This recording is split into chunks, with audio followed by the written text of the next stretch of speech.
Hai, Assalamualaikum warahmatullahi wabarakatuh. Terima kasih sudah mengklik video ini. Di video kali ini kita akan membahas tentang cuci darah lewat perut.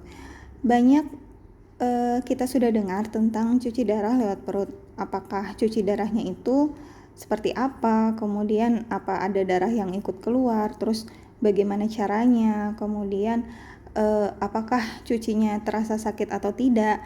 Nah, untuk itu saya akan menjelaskan di video ini. Simak video ini sampai habis, semoga bermanfaat. Jadi, cuci darah lewat perut itu bisa kita kenal dengan yang namanya CAPD.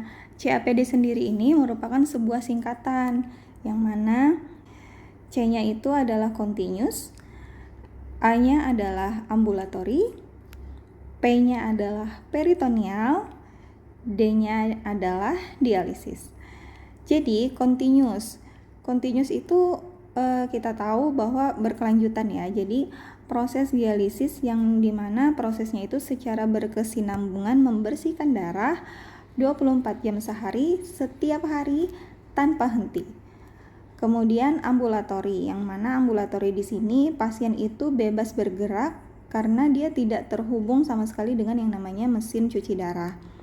Kemudian peritoneal ini artinya dia cuci darahnya itu menggunakan rongga peritoneum, yang mana rongga peritoneum itu bekerja sebagai filter untuk mengeluarkan sisa metabolisme dan cairan dari darah.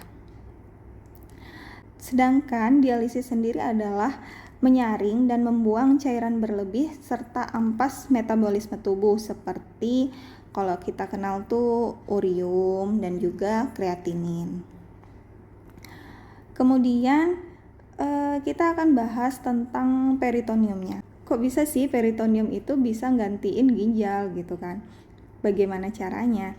Jadi di peritoneum itu ada bagian-bagiannya. Yang pertama ada parietal peritoneum, yang mana vaskularisasi dari arteri dan vena dinding perut itu sendiri. Kemudian ada visceral peritoneum, yang mana vaskularisasi itu didapatkan dari arteri dan vena portal. Kemudian ini dia tampilan peritoneum yang pure peritoneum tubuh seseorang tuh seperti ini. Jadi peritoneum ini jika kita perhatikan dia itu banyak sekali pembuluh darah kecil, yang mana jika kita ambil nih sampel darahnya terus kita periksa nilai urium dan kreatininnya, kita bandingkan sama yang ada di pembuluh darah kita, itu jumlahnya sama. Jadi apa yang ada di peritoneum, misal kita cek di peritoneum darahnya, kita cek ada urium sebanyak 150.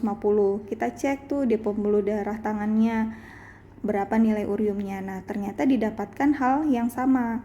Jadi dia berbanding lurus dengan apa yang terjadi, apa yang beredar di seluruh tubuh. Kemudian bagaimana cara cuci darahnya? Nah, dari CAPD ini nanti ada beberapa proses. Proses yang pertama itu adalah fill, kemudian proses yang kedua adalah drain, dan proses yang ketiga adalah dwell. Nah, ketika proses fill ini adalah proses pengisian, yang mana dinding perut atau rongga perut itu nanti akan diisi oleh cairan khusus, cairan untuk pasien CAPD. Nanti untuk jenis-jenis cairannya akan saya jelaskan di video yang lain ya. Kemudian setelah masuk tuh si cairan di tubuh pasien, itu akan masuk yang namanya fase dwelling. Jadi cairannya itu didiamkan, yang mana saat dia didiamkan di dalam tubuh kita atau tubuh si pasien yang menggunakan CAPD, disitulah proses dialisis itu terjadi. Proses penyaringan, proses difusi, osmosis itu terjadi. Kemudian ada juga fase yang namanya drain. Jadi fase drain itu setelah fase dwelling itu terjadi, kemudian terjadi perpindahan antara racun ke yang ada di dinding peritoneum itu ke rongga peritoneum pindah. Nah, hal itulah nanti yang akan dikeluarkan lewat fase drain, sehingga di tubuh itu sudah tidak memiliki nilai urium yang sebelumnya dimiliki. Nah, proses yang terjadi itu sama hampir mirip dengan proses yang terjadi pada cuci darah atau hemodialisis. Yang pertama, proses yang terjadi adalah difusi, yang mana si dinding peritoneumnya itu kan tadi saya sudah bilang di awal bahwa jumlah urium kreatininnya itu 1:1, dia berbanding lurus dengan apa yang ada di pembuluh darah.